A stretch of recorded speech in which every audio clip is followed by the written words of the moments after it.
I explored Elysian Space Dust IPA, and it was that was good. It was, I guess, sort of like sipping on dandelions and flowers.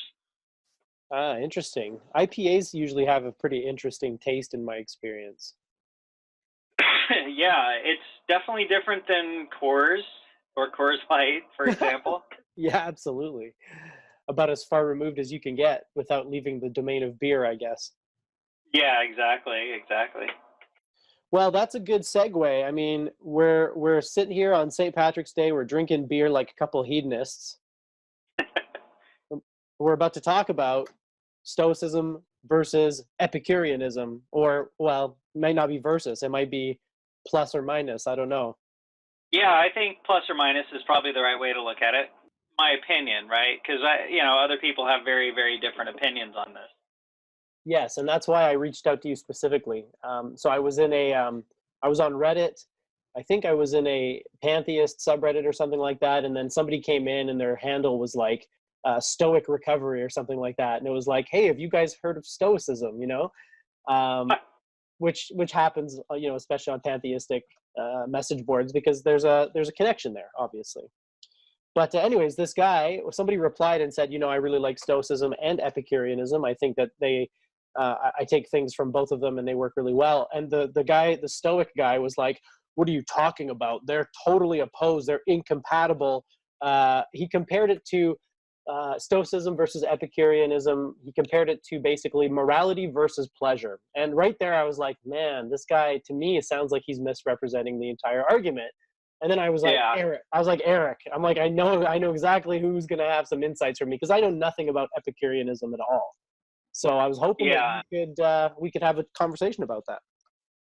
yeah, for sure. My immediate response would be is I think maybe the best way to like even broad stroke this is I think really what's being argued is Cyrenaicism versus Cynicism, not so much Epicureanism versus Stoicism. So often, it appears that Epicureanism is like synonymous with something like, hedonism as we understand it today, which is like self-indulgence, right? Right. Really not the message of Epicurus. I would say that seems to fall more in line with what precedes it, which is Cyrenaicism. And then I find a lot of modern day Stoics seem to kind of, you know, uh, represent more I would think cynicism than it is stoicism, and so they're more austere and a little bit more um, I think austere would be a great way to put it, where it's like I don't even think the Stoics were that austere. So I think that it's just easy for both camps to overstate their position and sort of talk past each other. So That's a great. that'd be my Yeah, go ahead. Sorry. no, that was just my initial thought. Yeah, and you summarized it very nicely. And so now you brought in two other schools of philosophy into the mix here. So why don't we start by addressing those two? Because again, I'm familiar with cynicism. The other one, I can't even remember what you called it. Cyrenate. What is it called? Cyrenaics. So they, I think like chronologically, I believe they precede Epicurus, and they were sort of understood to be a school that was more about self-indulgence and thinking of the present moment as something that should be milked at all costs, whatever the possible consequences might be. But that might even be a misrepresentation. As I've read all the writings of the Cyrenaics, it just seems to me that again they're sort of maybe misrepresented, and that they might have just meant maybe some more neutral ideas that again I think that might be misrepresented. But anyways, the idea was just sort of sticking to seeking pleasure at all costs, to indulge the senses. So there's like I think a component of sensualism, etc. And so I think that a lot of times Epicurus or Epicureanism is conflated with Cyrenaicism. Yes, pleasure was a goal, but not the way that Epicurus defined what pleasure is. So I'll stop there because maybe there's more there to unpack. Yeah, well, maybe we'll see as the conversation unfolds, but I think that's a great sort of explanation of what that school of philosophy is, and maybe even what public perception is about that school, right? Because it's not just you've read all of the writings about that school, and obviously the way it's represented versus what you understand it to be are two different things. So I'm assuming Yeah. that that's going to be the same with everything that we talk about today. Yeah, exactly. Like I'm not, I'm not a scholar. I'm not, officially trained in any way. I'm just, this to me is not just a hobby, but also, I've tried to implement the various practices I've learned from both schools. But it is a hobby for me to try to understand what the debate is about, not just historically, but also in a modern sense. And sometimes I'm perplexed. I understand the differences, technically for the most part, but I think in terms of just pragmatically and putting things into practice, et cetera, there's no good reason why you can't be drawing from both traditions and traditions beyond those. Right, and I fully agree, and that's why and I know your expertise. You might say you're just it's just a hobby, but I know how much time and effort you dedicate to this stuff. So, and I know you've been doing it for years. So for me, you're an authority on these topics because you're well read, and despite the fact that we may not agree or have the exact same beliefs, I can always see where you're coming from, and it's clear and it's logical. So for me, it's like I immediately thought, because I know you've had very similar exchanges online with in Stoic groups and stuff about this topic, so I know that you've given it some thought. Yeah, And yeah, just for sure. You know, yeah, I didn't know if you had another question there. Oh yeah, sorry. Well, I was just going to say, and just quickly to circle back to cynicism, because that's the other school of philosophy that you brought up. Correct me if I'm wrong, but Zeno, the founder of Stoicism, he was studying with the Cynics before he founded Stoicism. Correct? That's my understanding, correct? Yeah. Okay. So it's a school that obviously had a profound influence, or at least an influence of some sort, on Stoic philosophy. Yeah, I mean, you find, Epictetus harkening back to Heraclitus, who's not, I don't think is considered a cynic, but Diogenes. Um, so, yeah, there's definitely a reverence that Epictetus, identifies around Diogenes and cynicism. But yeah, so that's interesting. And I don't know that I would say that the Roman Stoics really are as austere as maybe the Stoicism of Zeno. So it just seems like there's an evolution in that as well. One example might be just around what I would consider or classify as either tranquility or apatheia, etc. That feels to me more prominent in the writings of like Epictetus, Marcus Aurelius, and Seneca compared to say like some of the early writings like by Chrysippus and I'm trying to any others that I've read, even Poseidonus. So yeah, it's interesting just to see how philosophy evolves. It's very similar to how you see religions or Christianity in particular. It starts a certain way and then it just continues to just sort of branch out into a lot of different points of view that might even some be contradictory. Well, I mean, very clearly, I think, especially in the modern world. But yeah, it's interesting. What you're describing there is meme theory, essentially, right? The study of ideas in terms of almost like genetic evolutionary framework. So the way that these Yeah, ideas sort of encounter each other, reproduce, and create these mutated offsprings that have qualities from both. Yeah, I mean, actually, I like that analogy because it seems that, I mean, you take Buddhism as an example, the way that it's evolved or adapted to, say, Western culture is very different than what you read in some of the early Pali Canon, et cetera. So, and that might be different from Tibetan to Tibetan Buddhism, Zen Buddhism, et cetera. So, it just seems like certain concepts and ideas mutate given the culture in which they're presented in, and so they take on fascinating uniqueness wherever it expands. So I'm and I've you and I have had this conversation probably before, where I'm perfectly comfortable with just taking what is and just sort of adapting it accordingly. And I'm not interested necessarily in trying to preserve whatever is orthodox. Right. The tradition is not as important as the modern day practical application, right? Yeah, exactly, right. And again, I think my take on most of these traditions have been they're primarily therapeutic in nature. They're more psychotherapy than they are religion, and I think it behooves us in a modern sense just to look at it through that lens because well, I mean, there's nothing to uphold. I mean, I want to find a good life and I want to live a meaningful life, etc. So, I'm not beholden by one particular tradition as though that I need to defend it or preserve it. Yeah, and that's something that you see, you're talking about the practicality of it, and it's as a more of a psychotherapeutic way of being. Like the Romans definitely took Stoicism and made it more that than it was with the Greeks. You know what I mean? Like they were very Yeah, practically minded, and what they did is they took Stoicism out of Greece and they basically made it as practical and as useful as possible.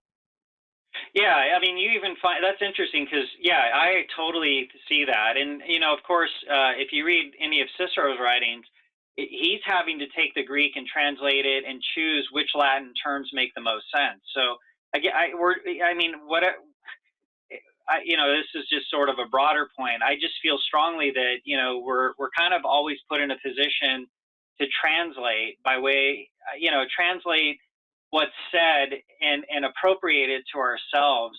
That seems more important than whether you get the translation precisely right. I mean, that just seems more of a relic of Christianity, where you're looking at the Bible as the inherent Word of God, written by the mouth of God or the hand of the Holy Spirit. Yeah, that might make sense if every if your salvation hinges on every jot and tittle. I mean, in this case, obviously, it's not about that. It's not about being right. Yeah, we should pursue being right, but it's more important to me, like what's being imported, in terms of how it transforms your life. Like that just seems so much more important than getting hung up on the the precise exacting of like translations, etc. Yeah, that basically just becomes a game of semantics, and it's very tedious, and like you said, you don't really get a whole lot out of it practically speaking. Yeah, it seems more a matter of who wants to be more accurate, and so that they can feel better about themselves. It's just that's why I just don't have a problem with multiple translations, because somehow, some way, they all sort of cast a different light on the same object. I'm more interested in that because, again, if your primary objective is putting this into practice, precision is going to be less. It's important, but it's just less important. Yeah, the way I see it is the more you focus on the words, the less you catch the meaning behind the word. You know what I mean? Right, and you and I both know that that's kind of the whole aim and ambition, again, with the tradition of Zen as another example, right? Hmm. I mean, it's like the finger isn't really the point of this; it's what it's pointing to that's to be experienced. So it's like come off the finger, come off the page, so that you can directly experience something in a way that will blow your mind. It's just not about who's right or what's orthodox or pure, or that just seems so secondary to the firsthand experience of what's extraordinary. Yeah, absolutely. And that seems to be related to the debate or to the question that we're going to be dealing with today, because I feel that the people who view, for example, Stoicism and Epicureanism as diametrically opposed and incompatible are the same types of people who really get hung up on the very precise meaning and technicality of each word, and who gets lost in that sort of world of, well, this is right and this is wrong, and without actually seeing what's behind all of that, and experiencing it firsthand, like you're saying. Yeah, and I would even go so far. This might even be a bold statement. I think people who are hung up in that are actually lacking practice. I think when you actually take what's written and you start implementing and putting it into practice, you're not really that concerned about whether the chief end is happiness or virtue, Hmm. because you're capable of understanding how those can relate to one another and why it's important to really take sort of a, a multi-pronged strategy to well-being. Like if that's your primary objective, it just seems like, I don't know. It seems to me that the precision and orthodoxy of what was said and why that's, such a monumental issue that needs to be debated. I just think you've lost like sort of the point at hand. It just seems like you can, traditionally argue how many angels dance on the head of a pin. That's all fine and interesting, but are you loving your neighbor more than yourself, or putting into practice, what it is that Jesus called you to do, as an example. Yeah, absolutely. I couldn't agree more. That's it's not a bold statement in my world, but I think for some people, yeah, if I had more viewers on my channel, you'd probably get a lot of hate mail after saying that. Yeah, maybe.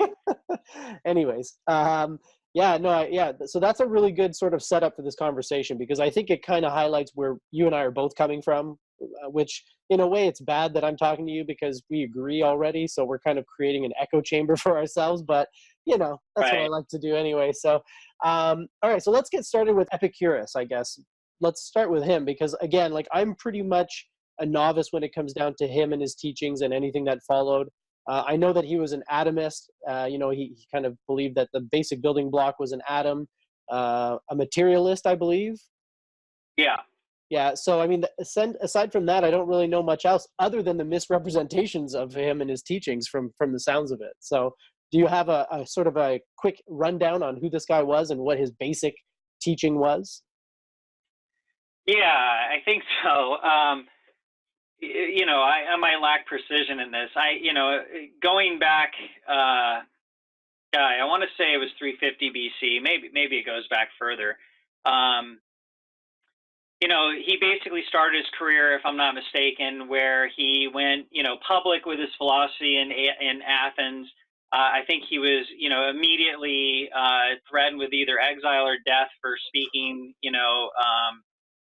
out loud. And I think, my 2 cents is that probably pretty much scared the shit out of him. And he was like, hey, I need to, I need to find a more pragmatic way to express what I feel, passionate about. So he retreated and, established more or less a commune, and, thought the chief end was pleasure. But, of course, that term is just so loaded in so many ways that I think people misunderstand what's really being said there. We can get into the details there, but the message more or less was,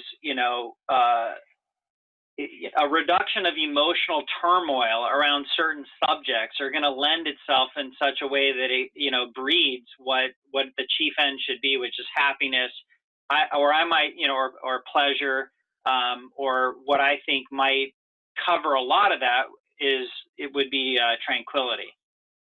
So I would say that his message revolves around that. Being an atomist and a materialist, he felt that people were just completely tumultuous, emotionally, that they were suffering because of false beliefs around the nature of death, the nature of God, the nature of pain, the nature of acquiring what's good. I would say that would summarize much of what I think what he talked about. Are there a lot of writings of his that survive, or do we just get fragments or secondhand accounts? So yeah, I believe there's 3 letters. That's all that we have. Apparently he wrote 300 books, which are lost to history. Wow. Yeah, which is, pretty unfortunate. In addition to that, you can go by some of what Cicero said. There's a lot of quoting around, there's quite a bit of quotes by Seneca on Epicurus.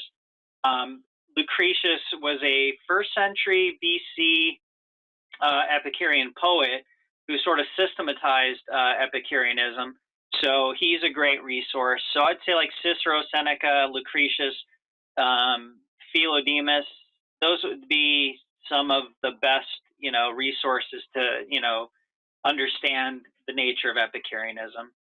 Yeah, and I remember reading Lucretius now, actually, that you mentioned it. What is his book on the nature of things or something like that? Yeah, right. Yeah, so he kind of summarizes the Epicurean philosophy in that book, doesn't he? Yeah, absolutely. Yeah, and he does a masterful job. And, of course, like everything else, it depends on the right translation. But yeah, I would say if you're going to get probably more out of Lucretius than you would Epicurus, only because there's like 3 letters and some Vatican sayings and principal doctrines. So, Interesting.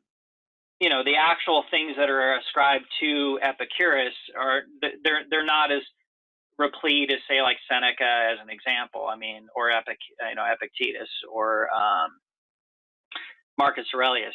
You've got basically just, again, 3 letters, and really one of the letters deals mostly with metaphysics, and then the letter to Menoikeus, I think is the right way to say it, is really about how to live your life. Interesting. But like you said, I mean, if you've got Lucretius, you've got a pretty good handle on the Epicurean philosophy. Yeah, I think so. Again, the right translation is going to help at least give you an insight or window view of that. I've come across translations where I'm not sure how to make heads or tails out of it, and I'm not sure how to import the practicality of it. Right. Well, if I remember correctly, oh, go ahead. Sorry. Sorry, I was just going to say, but Lucretius seems to follow the Tetrapharmacon, which is essentially the 4 kind of principles of therapy for Epicurus, which I had mentioned prior, which was don't fear God, don't fear death. What is easy or what is good is easy to obtain. What's painful is easy to endure. Wow. That's a pretty good maxim. And I feel like if you told me that a Stoic had said that, I wouldn't have that much trouble believing it. Well, right. If we want to get into possible differences here, really, what on the surface is so objectionable? Seneca seemed to understand the proper role of pleasure, and he seems to articulate it as a Stoic, very similar to the way Epicurus meant it. When you read Epictetus, he seems to be a bit more bitchy about it, to be straightforward. Yeah, he's a prude, isn't he? Yeah, he's definitely, yeah, I would say so. He's a bit more severe. I'd say he's definitely leaning more towards cynicism. He seems to cite, cynics, or Diogenes and Heraclitus as, representative of like his ideal, in my opinion. But yeah, I have to say, when I read Epictetus, it's strange to me because he seems to be severe against Epicurus and the skeptics for that matter. And, but then he goes on to say things like, how the objective of virtue is basically, the same sort of thing as Epicurus. I mean, they both schools seem to be very much about applying wisdom in a way that actually makes a life difference to you, like easing your pain, emotionally and psychologically around things like death or externals you don't have control over. So they seem to differ on just what I think are just kind of like whatevers. One wants to emphasize free will. The other camp wants to emphasize determinism. One wants to say how pleasure is like, sort of an instrument to one thing, whereas like the other party seems to say, no, that's the chief end. And then start griping about, well, virtue should be done for its own sake. And the Epicureans are like, well, virtue really technically is a means to an ultimate end, which is happiness. So why practice moderation if it has for the sake of something else? Like why practice something for virtue for its own sake sort of mindset? Right. Yeah. Well, yeah, it seems to me like living in the world, having a job, having a family and stuff like that. The point of cultivating virtue is that it is helpful in your inner and your outer life. I mean, it reduces suffering and mental anguish on the inside. And then on the outside, it helps you to carry yourself in a way that maintains your integrity and really, gives you strength of character and self-sufficiency. So, Yeah. I mean, whether you practice virtue for its own sake and then get those as a bonus, side effect, or you practice virtue, cultivate virtue in order to get those results, it makes no difference. The reality is the same. Yeah, right. So you're hitting something that reminds me, virtue it's a troubling term, just because it has just like pleasure has a lot of excess baggage. So you have to kind of unpack it. You could take a real strong moral sort of like puritanical, Victorian, pursed-lipped attitude about the term virtue, or you can understand it, more in philosophical terms, which is just characteristics that lend themselves to less suffering, right? If I practice like, moderation or temperance, or I apply wisdom or endurance or courage and fearlessness, I mean, to what end do those things lend themselves? I mean, in my opinion, they lend themselves mostly to what would be easily summarized as tranquility, a sense of ease and flowing sort of flourishing in this life. So that's kind of like, that's my take on it. That's how I interpret it. I don't think tranquility covers all of virtue. But, I don't think they're just that far-fetched in practice. No, and that's, again, with my very limited exposure to Epicurus and his teachings, I still feel like exactly what you said.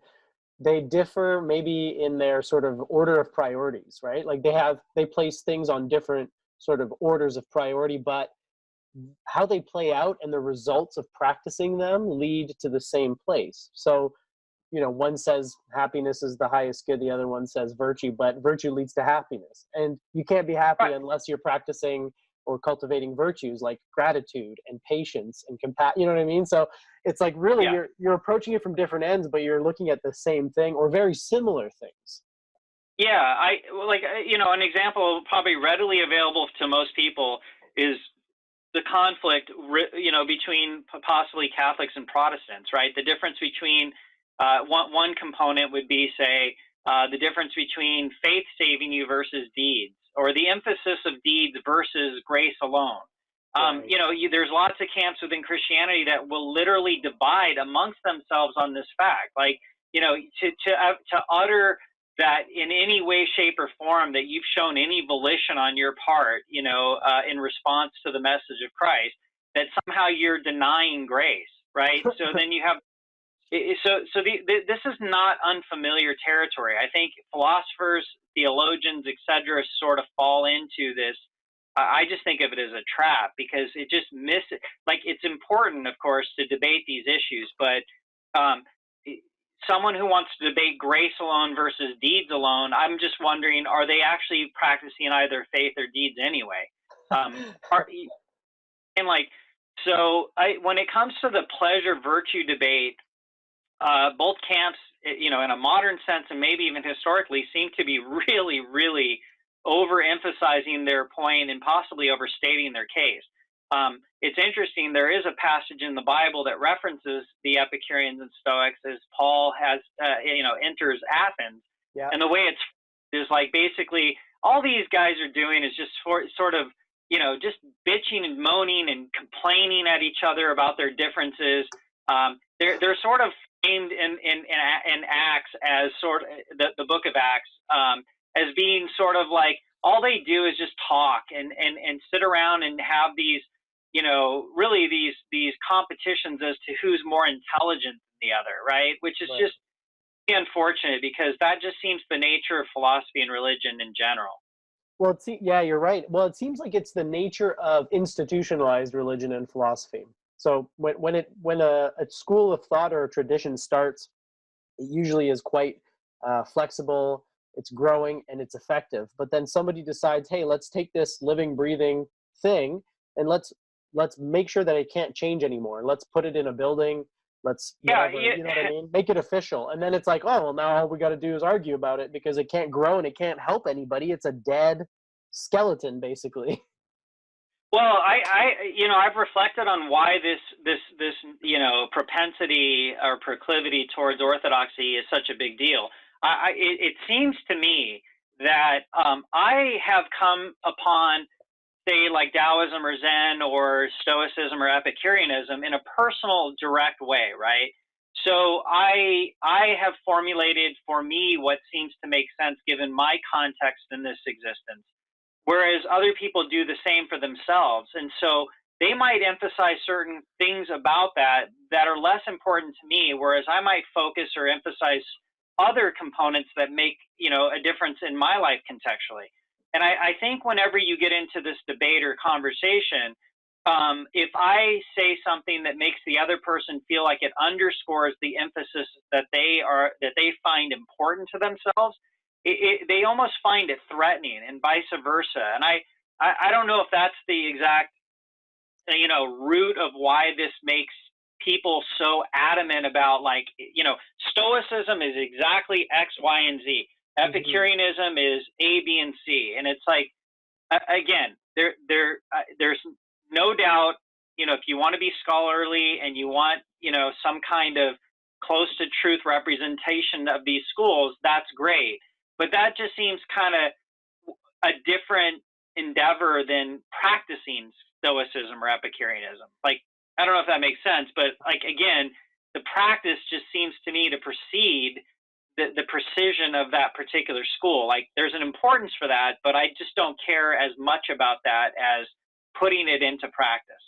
Yeah, well, yeah. I mean, again, like I said, we have a little echo chamber going on here today, my friend. I obviously I agree completely with you, and I understand what you mean.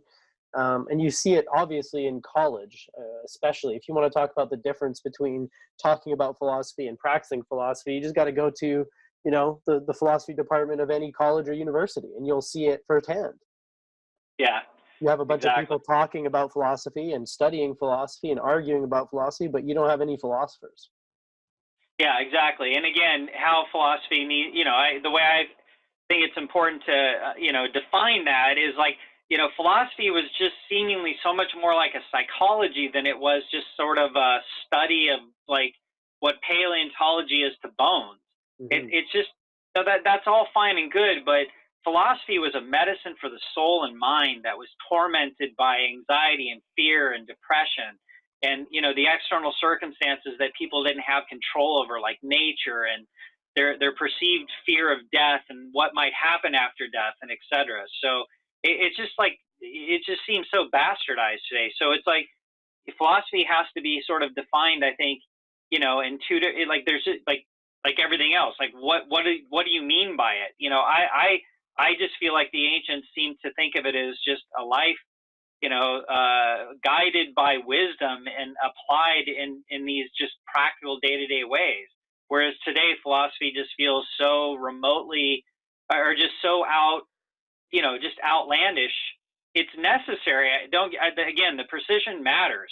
The philosophy of biology is an example. It matters how we approach science, or the philosophy of biology, for example. But again, it's a different field that just feels less important to me personally.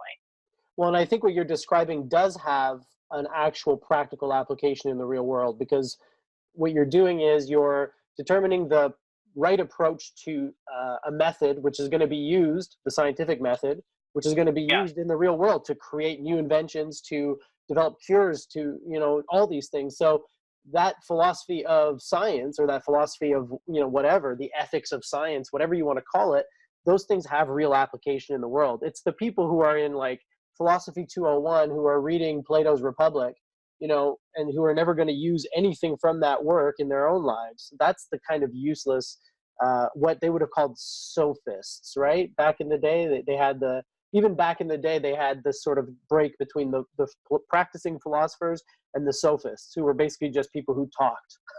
Yeah, that I think you hit the nail on the head in my mind. It's again, I stand corrected, actually. Let me say that the philosophy of biology matters, because if you look at biology through the lens of, like, say, theism, you're going to probably end up with the wrong output there, or understanding, etc. Yeah. So no, I'm not. It's maybe equally important, etc., how we approach these subjects and what rigor we approach them, and etc. So I just mean to say that there's a component of philosophy that just doesn't really call a person to a transformative personal experience. And I just think that's the way philosophy was for the ancient Chinese, the ancient Greeks, Romans, etc., that I've been more exposed to recently, where you just kind of, okay, yeah, there's a proper way to approach logic, and the rigors of philosophy, but that was like kind of, it's not that it's less important, it's just less important to me, because where my interests lie. I care about well-being for myself and others than I do, whether I'm approaching, artificial intelligence in the right way, as an example. Oh, absolutely. Yeah, no, and I don't think that, I think your original stance was that it is important. So I wasn't disagreeing with you. I was more elaborating on what you were saying, right? Because it does have a practical implication. As you said, if you approach science through a fundamentalist Christian lens, or somebody who's studied the philosophy of science, you're going to have a totally different take on the facts, right? Yeah, absolutely. But I find it interesting that even as far back as, I think it started with Plato, to be honest, um, because, you have this sort of branching off after Socrates, where you have Plato and Aristotle, who were very academic, who were obsessed with the classification of everything and developing these elaborate systems of metaphysics and epistemology and all this stuff. And then on the other side, you have the traditions that led to Stoicism, right? And Cynicism, which were much more practical and much more about character and virtue. So right at the start, I mean, it seems like they broke apart and went in very different directions. Yeah, I mean, I don't, the parallel with, the lineage of Christianity or Buddhism seems to apply just as equally to philosophy. It seems like, Epicurus pulled a lot from like Democritus, who preceded him, and or, the Cyrenaics. Yeah. It's not like the guy just sat there in some vacuum and came up with these things. I mean, that's why when you look at Hellenistic philosophy, from the distance of a couple thousand years, I don't find it that remarkably different. I find that the agreement is so close that it's just, I don't know, it just seems absurd to me to try to compartmentalize them and create orthodoxies out of various camps. It's just, from the distance of a couple thousand years, I just see it more personally like, wow, this is great, life advice that can be applied. That's my take, but I can equally understand why somebody who's looking at it, very, very, very closely, can say, no, these are very different, ways of looking at things. But, from an outsider's point of view, do you give a shit what the difference between Catholicism and Protestantism is? I mean, I don't. It just doesn't matter to me. I mean, I just think from the outside looking in, you're just kind of like, they just seem to be missing the point. So maybe philosophers and philosophy camps and schools are they should be equally seen in that light. I think so. I mean, not everybody, obviously, but I think anybody who identifies as a pure Stoic and who fights for these sort of orthodoxies, as you call them, my favorite example is when you go into these groups and you see posts like, are Stoics allowed to masturbate? Right. Are Stoics allowed to do this? What would a Stoic do? And it's like, the whole point of Stoicism is it's on you. You have the power. You decide. Use these principles and make your own mind up. Like they're not telling you how to live. They're giving you these structures or these sort of principles that you can use in your life to make things better for yourself. But ultimately, you're the one that chooses how to use those principles.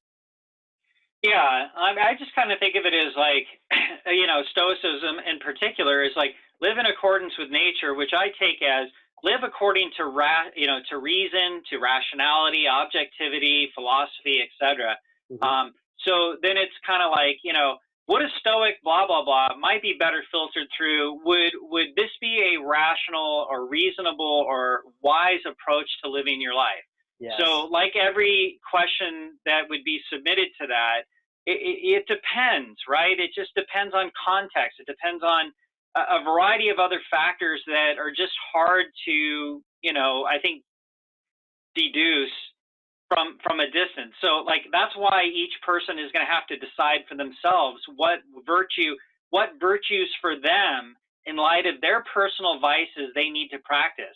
Like right. To just broad stroke it with virtue with a capital V isn't really going to help people understand what it is, how they can apply philosophy to their lives for a particular end. And so I guess that's the question that bothers me the most is what is this all for? is it to be right according to what proper Stoicism is? Is that really what you're, is that the ambition and why you practice this? Is that the end that you have in mind, or is well-being really the ultimate result here? Like, I just feel like this gets lost very easily, and I'm not sure why, but. Yeah, well, and it's, and furthermore, if well-being is your end result, how do you expect to achieve that by simply blindly following a dogma, an orthodoxy, or a teaching? Because it seems to me like anybody who asks, are Stoics allowed to do this? Are Stoics allowed to do that? Is basically saying, like, tell me what to do. Like, I don't want to have this responsibility of making my own decisions, my own life decisions, my own, habits and all that stuff. Tell me what to do. And so it's like, you don't want a philosophy of living. You want someone to tell you how to live. Yeah, I think that's a very valid and good point, because I think many people who end up sort of, finding religion useful is because in a lot of ways it does define things for you. It doesn't mean that religious people don't think. I think they do. I just think that we're all kind of looking for sort of like, a system that I can stick to, because there's so many systems, so to speak, so I understand why somebody would want to stick to like a system that is cohesive and total in its design, right? I fully understand that. I've been there in my previous lives, where I needed that sort of defined sort of system. For me now, I just think that, again, if you think about philosophy, reason and wisdom are often really the arbiters of like what it means to be that. Like, so what I mean is, reason, wisdom is like paramount. So what does that mean? Well, it means is listening to the advice of those who have actually experienced it, and you picking and choosing what applies for you in your context. So again, certain virtues for certain people don't make a lot of sense. I mean, my wife has certain abilities just genetically that I don't. And so I have to practice certain virtues that come naturally to her. And so I just think that's a healthier approach to all this instead of one size fits all. I agree. Well, I agree. And I think that's where I'm coming at it from myself, is having the comprehensive system. Hey, man, that's awesome. Yeah. I think personally, I think everyone should endeavor to create that system, but that's just it. You can't just go and buy it off the shelf, because like you said, the one size fits all approach, in my personal experience, and looking at people who are following that approach in my life, people that I know very well who are, identifying as a certain religion or a certain whatever, it's not working out for them. I mean, or at least it's not helping them be happy. It's not helping them find meaning and purpose in life. It's not doing any of the things that I would associate with a good life. So having the system is a must. I think it's important that you are the one who puts that system together. And then that way you're working within a framework of your own construction. Like you said, a framework that is tailored to your own aptitudes. Like you and your wife are different people. Your system is going to be different from hers, because you need different principles to help you in your life, to troubleshoot the things that are common problems for you. Your system is going to differ from mine, because I need different things. But the point is, if we all just adopt one system and go, hey, Eric, are you a Stoic? Yeah, I'm a Stoic. Are you a Stoic, Ollie? Yeah, I'm a Stoic. Hey, so what are we allowed to do? That's not going to lead to anything good. No, I think that's insightful, and definitely how I feel, and I agree. Yeah. So when you don't identify, when you don't invest your entire heart and soul into a single ism, when you, like yourself, are comfortable looking at all the different isms and just sort of making up your own mind according to the laws of reason and wisdom, and you look at Stoicism and Epicureanism.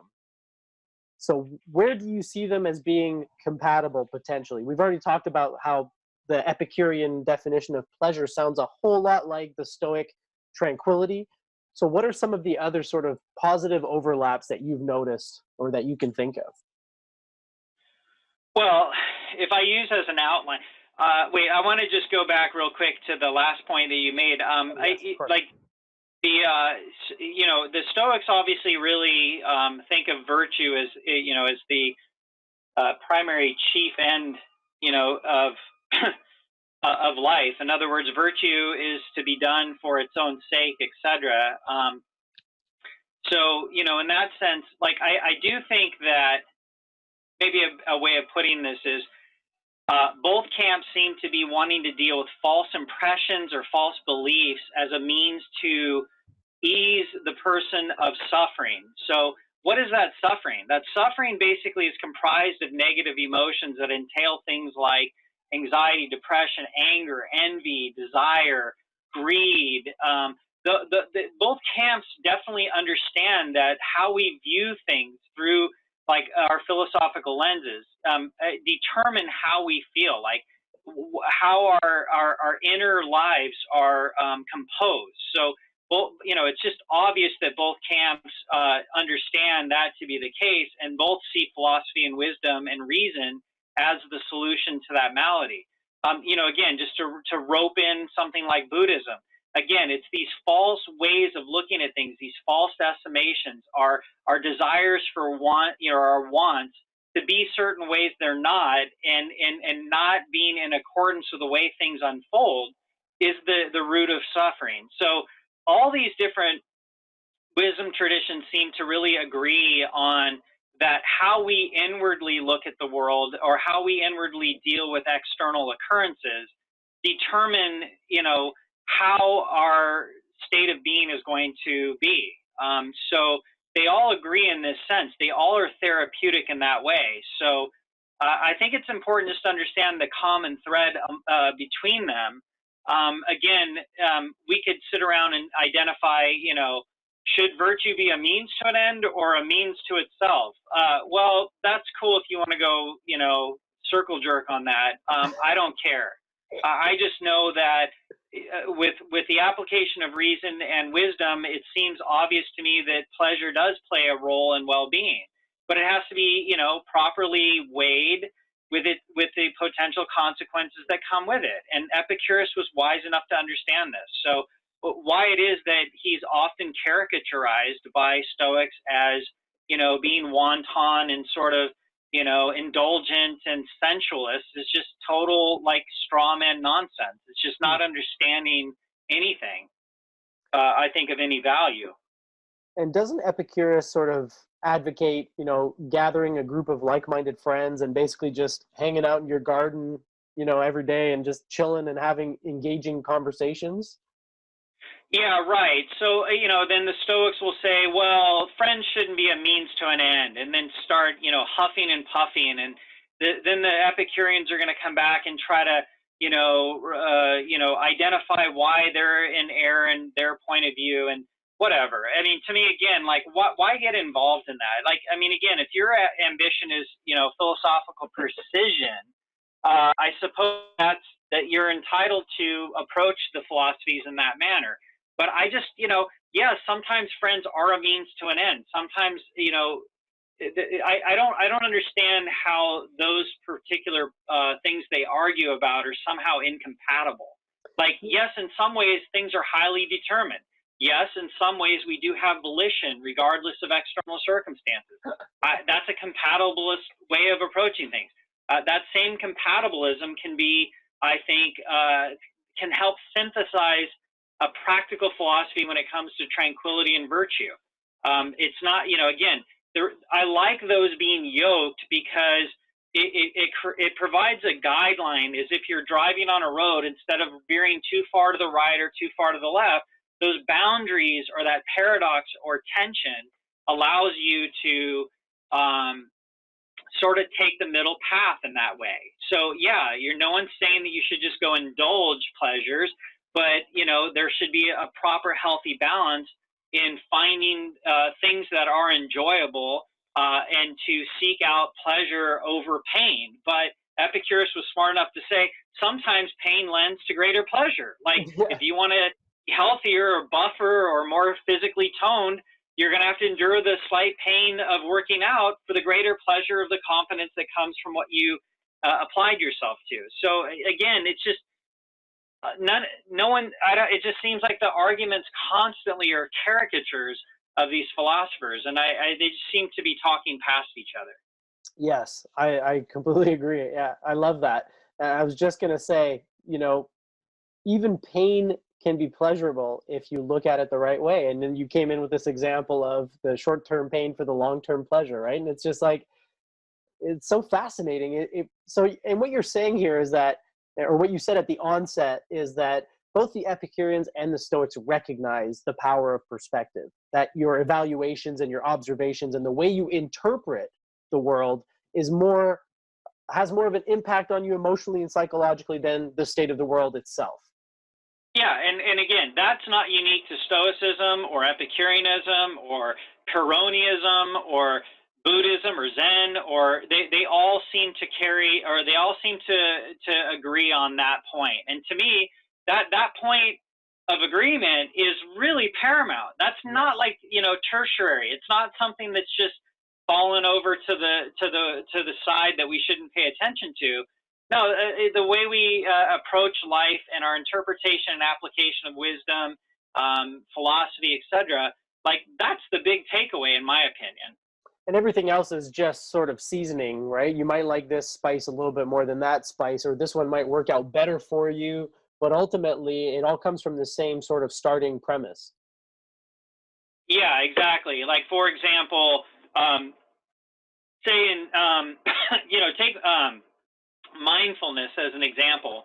I'm reading Patrick Usher's book on Stoicism and Buddhism, and it's fascinating because there's just clear overlap. Because you can't practice ethics or virtue without being mindful of your thoughts, intentions, and motives, right?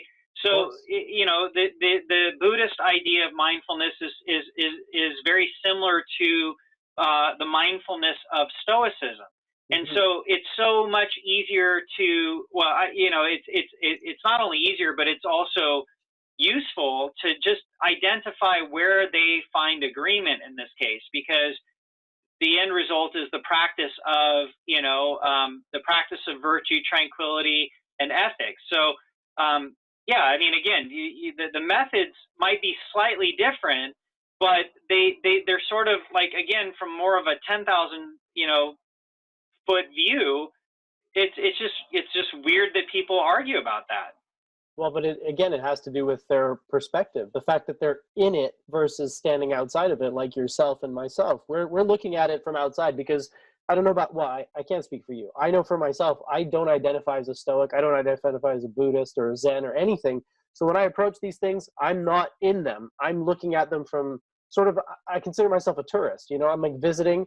I'm going to take home some souvenirs because there's stuff here that I like, but I'm not. I love that. You know what I'm saying? I totally love that, and I would say really, I've always seen myself more than anything as an eclectic. I don't. Yes, I could say that I am a Stoic or I am a Zen Buddhist or that I am. I don't find that important any longer. It doesn't really matter because I have pulled from or drawn from these traditions practices that I've had to modify for myself that may not be exactly the same for every other person, right? So I feel great about living my life as literature in this sense. Like I have the ability to piece together or put together the story of my life based on my vices and virtues, my natural strengths and weaknesses. So I'm satisfied with picking and pulling what makes sense under certain circumstances, even if there are contradictions. I fully expect that. I just think we all have our blind spots, but I think we're just paradoxical beings, and I think it makes sense to just sort of pick and choose without having this, needed desire of being, somehow in your mind fully pure and orthodox and 100% consistent. It just seems to me like an illusion or sort of a fiction to think in those terms. Yeah, well, and if you go into any of those Stoic groups, you'll see quickly because you have a bunch of people there who all think that they're pure Stoics, but they don't agree on a lot. Well, right, and think about it like this: we can all say wisdom and reason is the common thread in all that, but there's variation within that, right? I mean, because it just depends. I mean, there's just that's just the way things are. It's not like there's going to be this, one set of rules that's going to apply in every single circumstance. So every person finds themselves in various contexts, and reason, wisdom, reason, wisdom, and philosophy are going to be the good things that you can at least anchor yourself towards, but your philosophy, reason, and wisdom is going to just slightly vary from mine. I mean, we're going to find a lot of agreement, but then we're also going to find ourselves in just contextual situations that are going to just require self-authorship. Yeah, exactly. And the ability to say agree to disagree, because ultimately your philosophy is for you, and if I don't agree with it, it makes no difference because it's your philosophy, right? Right. Yeah, exactly. It's funny. I find it so strange when people try to assert their views over others. Like, I just don't understand. Part of me understands because I used to be like that, but now I look back on those days and I'm like, why? What did it matter? Like, when you know what works for you and what's true to you in your heart, how can it possibly matter when someone else comes along and says, well, that's bullshit or whatever? You know it. When you know it in your heart and it works for you, why does it matter what anyone else says? And why would you feel the need to assert your view over others, Well, yeah, I mean, to pull back the lens even further, like, again, I've thought about this recently. It's sort of like how some people are so offended by the fact that other people are gay. I just don't understand in what ways that what a person decides to do in their private quarters, in their private bedroom, truly impacts you in any way other than your sense of indignation or intolerance. I mean, it has no impact at all on other people. So in my mind, it's kind of like that sort of thing that follows where I need to legislate things in such a way that other people can't do private things in their private bedroom is something kind of similar along these lines. It's like, I don't care what true Stoicism actually means, because I'm not convinced that any one person has like totality of knowledge around it. We're all just kind of looking through the glass darkly, and again, if it matters to you to apply it, then you're going to pick and choose anyways, because it's just like Christians who don't eat, who never have thought not to eat shellfish. It's because they didn't think that part of the Bible applied to them, or that they're willing to do that. That's just right. It's just not every single person is going to be, this perfect Stoic or perfect Epicurean or perfect Christian. I mean, every one of us is just sort of approaching this uniquely, and that's great. I think that's fantastic. I love that, and I personally try to promote that, because I think that's a healthier way of approaching these things. I think if you approach it like you do a religion, I think you're creating way more blind spots than necessary. But that's my take. Yeah, well, yeah, I totally agree. I mean, and that's why I like the Stoicism and Buddhism group that you started, because I've been in there for a little while now, and I haven't seen any of that kind of circle jerking or arguments. There's a lot of in-depth discussion. There's a lot of insightful discussion, but I haven't seen anybody come in and basically every other group that I'm in, except for yours and the Thousand Paths, there's always people it's always just flame wars, and it's always just these like crazy arguments by people who, a lot of the times it's people speaking from authority who in their very words betray themselves, reveal to the world, that they are these like egomaniacs, these, really petty, small-minded people. And, you get that in almost every group, but in groups like yours and mine, it's like people are more there to just share. And it's not about being right or wrong. It's about, oh, I can use this, or I really like this quote or this insight, or, whatever, and having these conversations. Much better. Yeah, I agree. And I think at least the approach with, and I'm grateful just because the other moderators on that site or page on Facebook share the same sort of vision. It's I think we're all kind of approaching this. We're all in the same ballpark. I get it. Sometimes we get people that jump on there and just their way of looking at Buddhism is just so far remote from my way of looking at it. It's just not a good fit for them or us, Mm-hmm. so it's not a big deal. it's not to say that there aren't boundaries, right? But then I think there's just so much more inclusivity that can be identified along the lines that you said, which is just like, hey, I came across this passage. Wow, this is pretty fascinating. I found this to be of use, and it's been helpful to me. Here it is to you. Now, granted, if you disagree with what the advice is, that's cool. We can have a conversation around it and debate it. But on the other, so anyway, I just think that that's just a fascinating phenomenon as to why people are more inclined to disagree than they are to agree.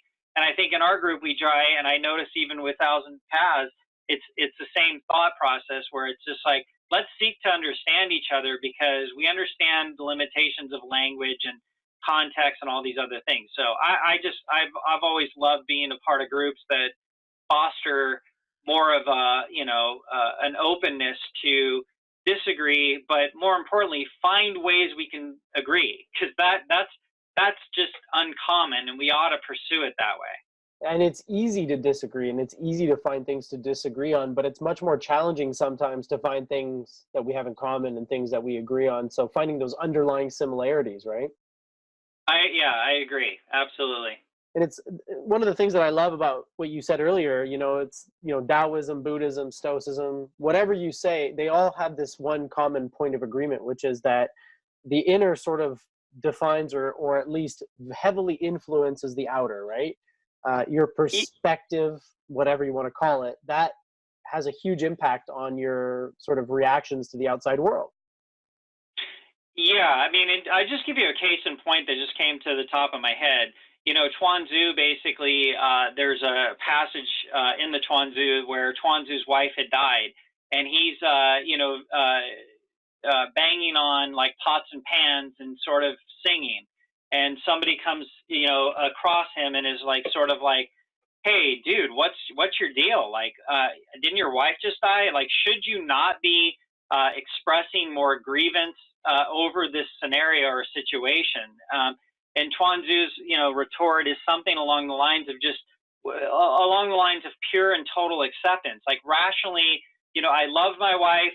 I knew that prior to her birth, she was not. Now that she's died, she's no longer.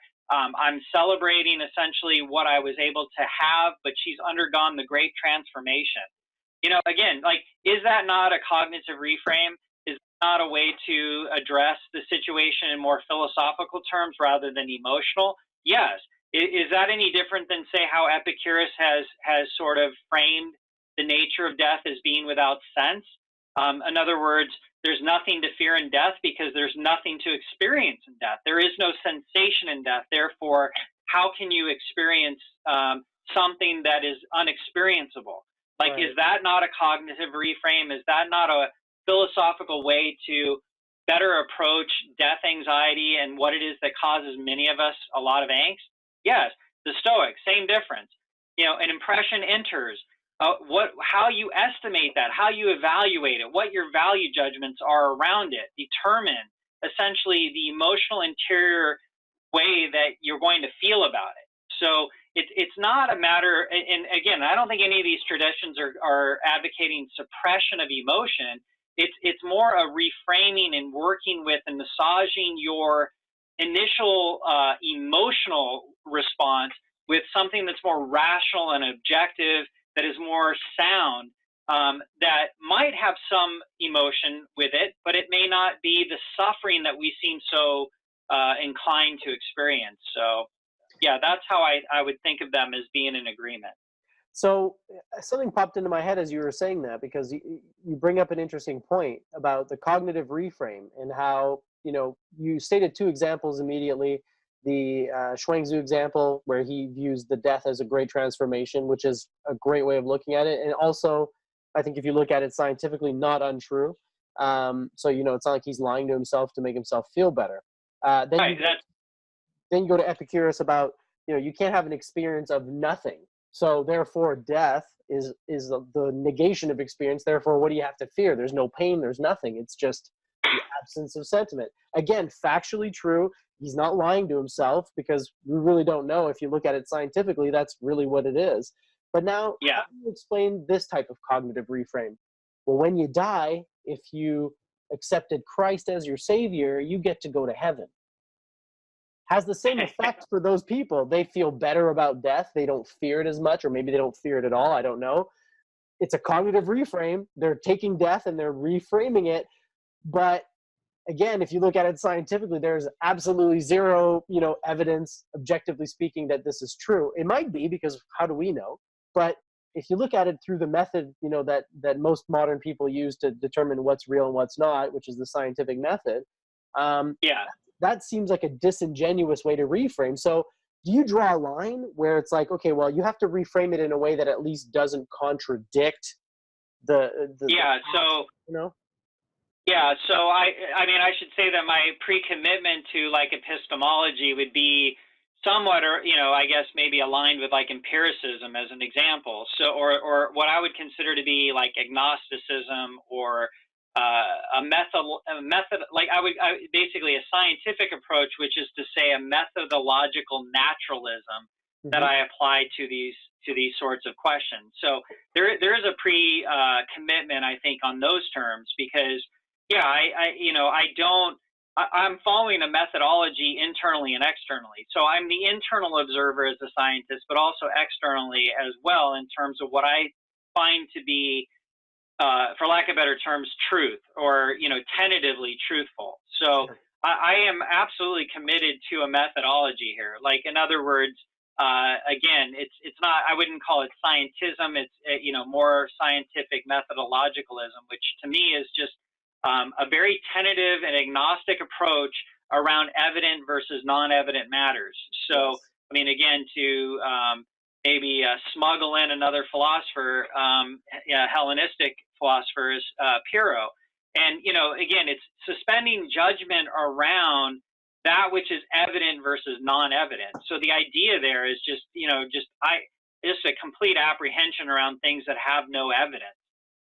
So there's a pre-commitment there to what would be considered evidence, right, versus what would be non-evidential. So I do draw the line. I do absolutely feel that the scientific method is going to get us closer to an approximation of truth than, say, faith or solipsism, or some other form of some other epistemological commitment. So I don't know if that helps in any way, or if it elucidates anything, but yeah, I find that commitment matters to me, and that's why I don't find myself in I don't share the same theistic bent as Epictetus, or I reject Epicurus's notion that there are gods and that they are material.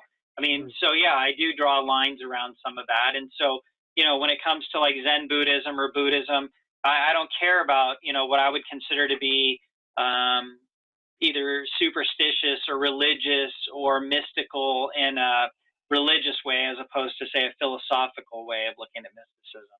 Yeah, no, I totally understand that.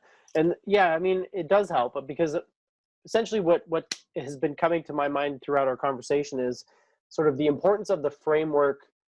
Let me rephrase that. I think we're all approaching these things from a very specific framework, and a lot of us have just adopted or inherited a framework that we've never thought to question.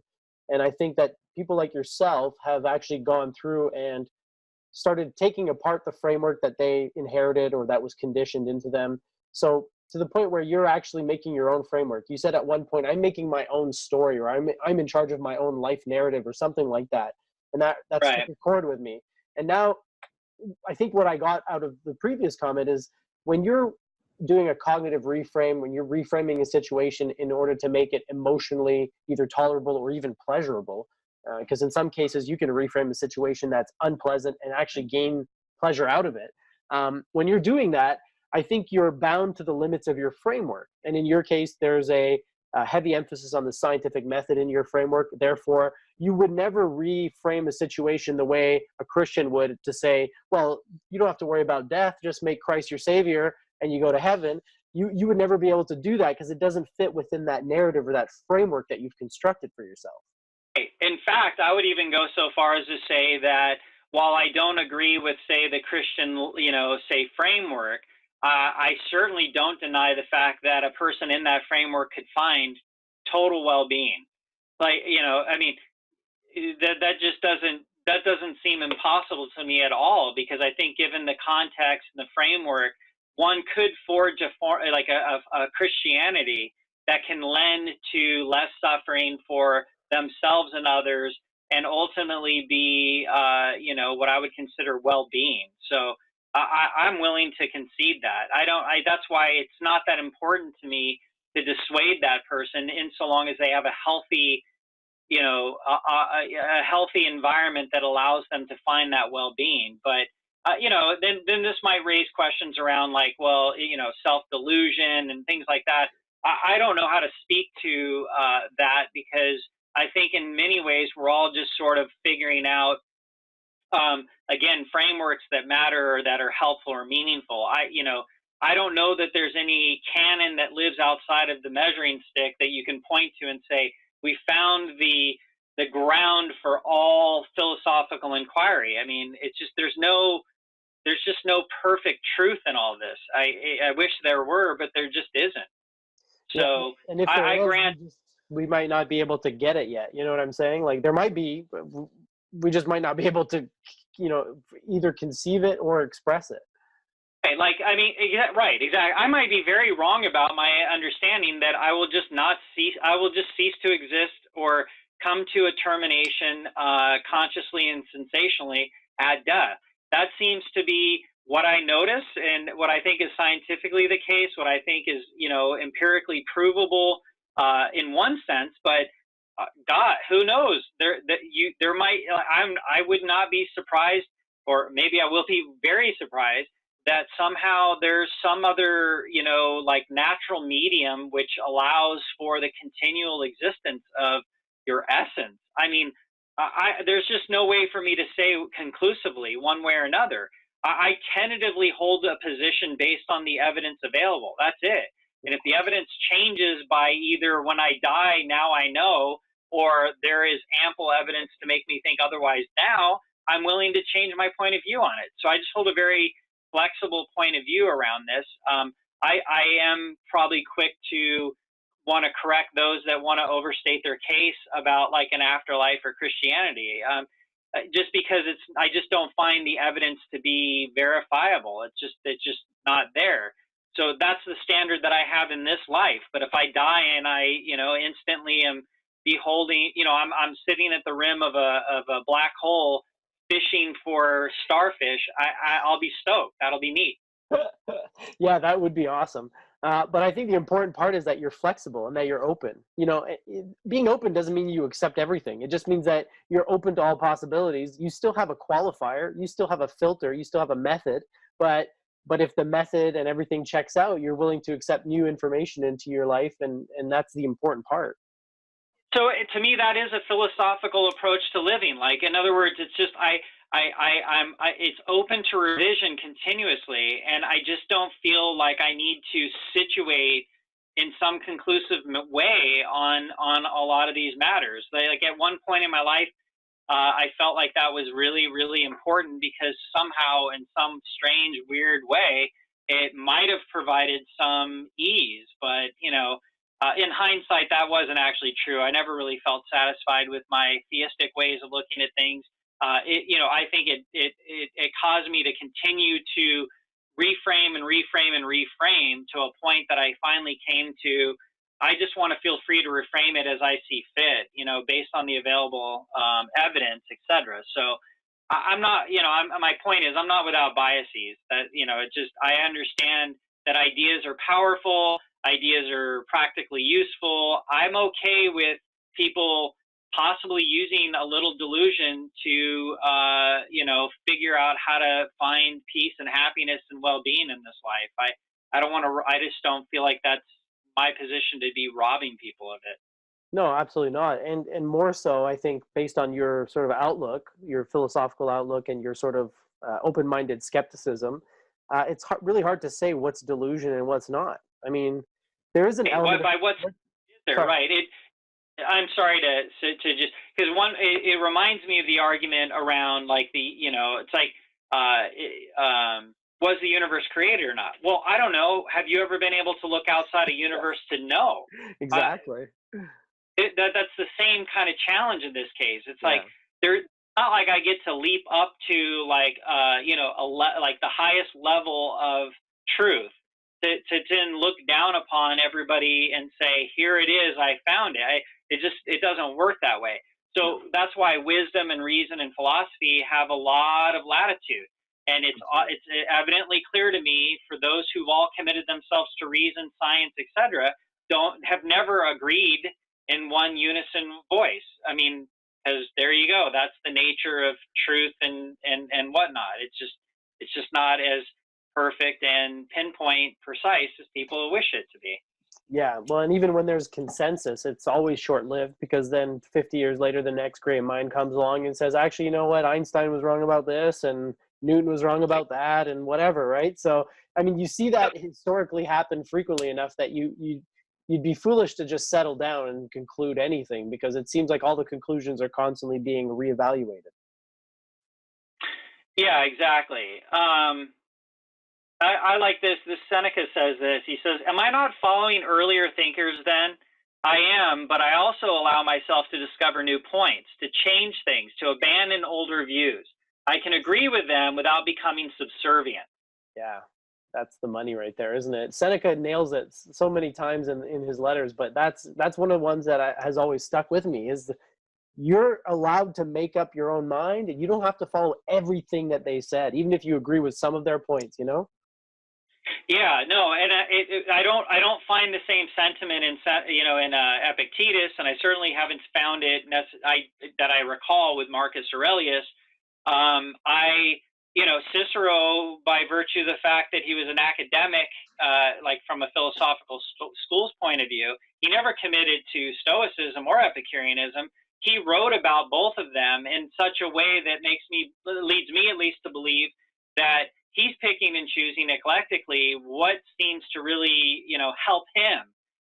Incidentally, he lost his adult daughter and, in death, and he sets, the task to himself in Tusculan Disputations to go about basically consulting all the available wisdom to ease his grieving. So that seems to me the healthiest and most precise, and then Seneca, in writing letters to Lucilius, I mean, he's quoting Epicurus more than any other philosopher in all these letters, for one, and he's taken a lot of liberality to draw on just general truth and wisdom. So yeah, it's just shocking to me that there are a lot of people that feel like, for example, Stoicism is not Stoicism unless there's a theistic component to it. It's like, what? That's nonsense. Yeah. I think that's irrelevant, really. I mean, the Stoicism that I know, at least, the theistic and mystical and pantheistic sort of undertones especially Marcus Aurelius, they are present, but you can practice all of the practical stuff. You can have all of the principles, all of the, mind perspective, all of that stuff without adopting the theistic side of it. And you're still practicing the Stoic philosophy, in my opinion. Oh yeah, absolutely. I think anyone who's considered a modern day Stoic scholar, I think, believes that to be the case, or thinks so. Yeah. Yeah. The way I see it is like the sort of the spiritual or metaphysical or whatever, all that stuff. It's not practical. It might bring you comfort. It might make you feel a certain way, but it doesn't actually help you in the practical aspects of your life in terms of how to deal with people or difficult situations and all that stuff. So, it's almost like a separate component. And I find that a lot of philosophies like Taoism, for example, or specifically the writings of Lao Tzu, if you read the Tao Te Ching, you see that there's a bit of both in there. There's obviously a lot of mysticism, a lot of spirituality, but there's also a lot of practical nuts and bolts type stuff that you can use in your everyday life. Ways to look at the world and situations that make you be more tranquil, more at peace, and to see things clearly. So those two things are very separatable as far as I'm concerned. Yeah, exactly. No, I'm tempted to just kind of dive into the Tao Te Ching, only in the sense that that's a good example. I think there's I want to say between 42 and 90 translations of it. And I perused a lot of them, and man, I'll tell you, there's a lot of difference among them. So I think that it doesn't matter to me. Like Yeah. it doesn't matter to me who is speaking the closest to what Lao Tzu meant. It's more a matter of whether or not, in relationship to what I'm reading, it resonates and promotes a philosophical stance, or that I can ingest certain things that guide me in a meaningful way. So I've read so many translations of the Tao Te Ching at this point that it's never dawned on me that I care whether it's the accurate words of Lao Tzu, because scholars don't even think there was a necessary Lao Tzu that authored it at all. Yeah, we So, don't even know if the dude was real, so why are you arguing about the accuracy of his words? right, and I've come across this, and it's sort of shocking to me how some people want to defend Lao Tzu like they would Jesus Christ, as though somehow Lao Tzu holds some kind of like demigod position or something. But it just doesn't matter to me. What matters to me is I came upon it, and I have been captivated by it, because for me, the Tao represents something practical, really not so much metaphysical. To me, like Taoism is the sort of metaphorical way of understanding tranquility, serenity, emptiness, a lack of self or egolessness. That's how I mostly relate to it. So I'm reading the Tao Te Ching. I think of the Tao as sort of this flowing sense of tranquility that is arrived at by cultivating your inward life by way of mindfulness and meditation. So I'm reading that very differently than, say, someone else. Someone else might really be looking at it very metaphysically and think that the Tao represents the impregnable creativity of the universe, and that might stoke them, and that's perfectly cool with me. It just doesn't matter, because I really, that's how I feel personally. So I don't really care to have to subject that to people who think they know better, because I don't know that I would get much out of their interpretation as much as I'm getting out of my interpretation of it. Yeah, and I think you might find too that, just like what we've been talking about this whole time, people who are sort of in different camps, I think you might find that if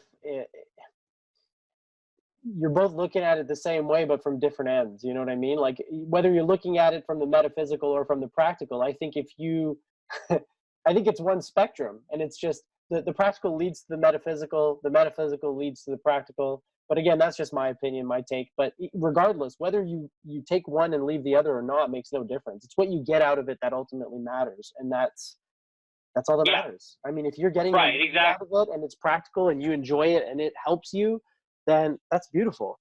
And whether or Yeah, not it contributes to any bigger sort of overarching metaphysical view of the universe or not, who cares? If you don't need that, then don't bother. You know what I'm saying? It's so simple. yeah. I don't know if this totally relates. It's just something that spawned in my head. I was thinking, well, I mean, in many ways, I'm more Christian than many Christians I know. But it's not that Christianity is the vehicle for my similarity in Christian lifestyle. It just so happens that there are certain things that I think many Christians idealize as being the right, what Christianity should be about. Like, as an example, my wife is not a Christian, but many and often times people will ask her literally, "Are you a Christian?" Hmm. Because in mind, they think that she embodies those valuable principles, which is interesting given that she's an atheist. Yeah. Um, uh, so the point in all that is, it doesn't, you can that Christianity is a good example whereby many people are more concerned around what they believe rather than their behavior, because they believe that their belief is what saves them and not their behavior, that they're somehow like let free on living a certain life that's worthy of the afterlife that they have faith in, which is just mind-blowing to me, why it is that we gravitate towards this so much. It's a strange situation. I think it's a misunderstanding of belief, to be honest with you, because in my world and in my opinion, your behavior is a reflection of your true beliefs. So you might pretend or say or even kind of believe that you believe something, like, I'm a Christian, I believe this, But then if you look at that person's actions, that will tell you what they truly believe.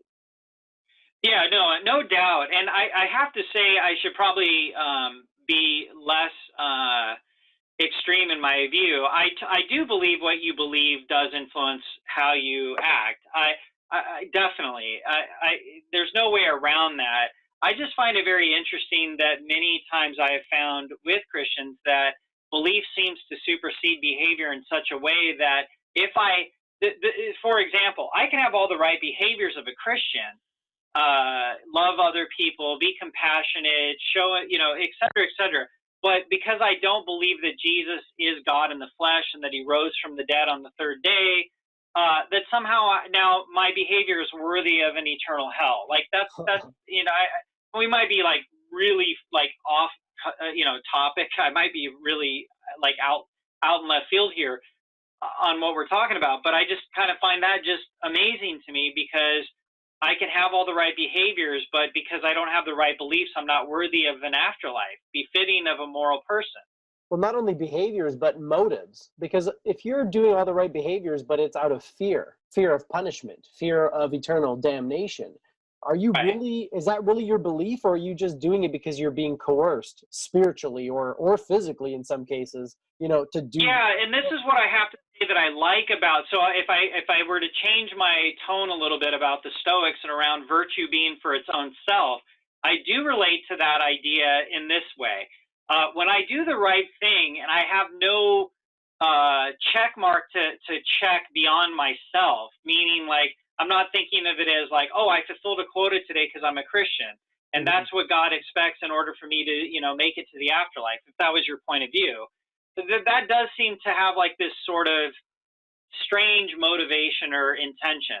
Whereas now I don't have any fear. I don't have any belief about an afterlife. I don't believe there is a God. I don't believe that anything that I do is going to be rewarded beyond its intrinsic reward. So I do good because it feels good. I do good because I believe it's the right thing, but I don't rest that on something so strangely metaphysical, if that makes sense. Like, so I think of this as, hey, when I do good, I really notice it makes me feel good and it makes the other person feel good. That seems the right thing to do. Let me try that again experimentally, more like a scientist of a person observing the internal emotional landscape. I just keep noticing the more I do that, the better I feel, and I realize that I feel good about it. I know it makes them feel good about it.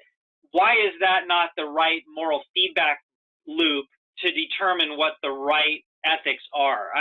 That just seems just simple and self-referential and tight in my mind.